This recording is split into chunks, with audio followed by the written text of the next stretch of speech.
ఆహా! ఇప్పుడు ఇది క్యాన్సర్ అన్నది చాలామంది ఇప్పుడు టీలు, కాఫీలు తాగకుండా ఉండలేరు పెద్దవాళ్ళందరూ. సో, అది కంపల్సరీ అయిపోయింది ప్రతి ఒక్కరికి. టిఫిన్ చేయకపోయినా ఫస్ట్ టీ పడిపోవాలంటారు.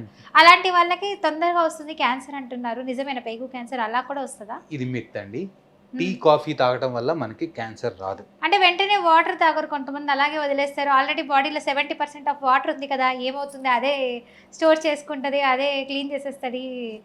అదే ఇంటెస్టైన్‌లో ఏమైనా ప్రాబ్లమ్ అని అంటుంటారు. ఇది ఎంతవరకు నిజమంటారు? యాహ్! యాక్చువల్‌గా ఏంటంటే ఇయన్నీ మనకు అపోహలే అండి. మనకి బాడీకి సచ్ ఎ బ్యూటిఫుల్ మెకానిజం. మీకు ఆకలేస్తుందంటే ఆకలేస్తుందని మీ బాడీ మీకు చెప్తది. హ్మ్.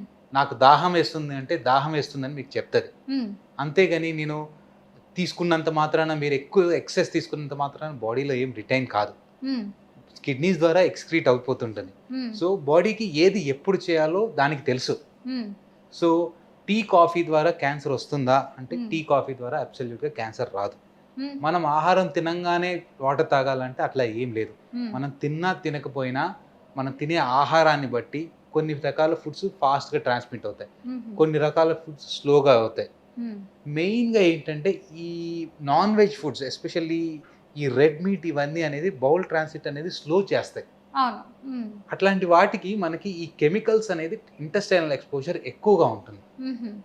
అదే గనుక మనం ఫైబర్ ఫుడ్ తీసుకుంటే, హ్మ్. ఈ ఫైబర్ ఫుడ్ వల్ల మనకి బల్క్ ఆఫ్ ది స్టూల్ ఎక్కువ ఫార్మ్ అయిపోయి, అది ఫాస్ట్‌గా ట్రాన్సిట్ అవుతుంది. ట్రాన్సిట్ ఆహా! అంటే ఏంటంటే, ఒక ప్లేస్ ఆఫ్ ఇంటెస్టైన్ నుంచి వేరే ప్లేస్ ఆఫ్ ఇంటెస్టైన్ ట్రావెల్ చేయడాన్ని ట్రాన్సిట్ అంటాం. హుహు. సో, ఈ ఫైబర్ ఫుడ్ తీసుకున్న వాళ్ళలో ఈ ట్రాన్సిట్ అనేది చాలా ఫాస్ట్‌గా ఉంటుంది. హుహు. సో, ఈ కెమికల్స్ గాని, ఈ టాక్సిన్స్ గాని మన ఇంటెస్టైనల్ మ్యూకోసా అనేది ఎక్స్‌పోజ్ కాదు.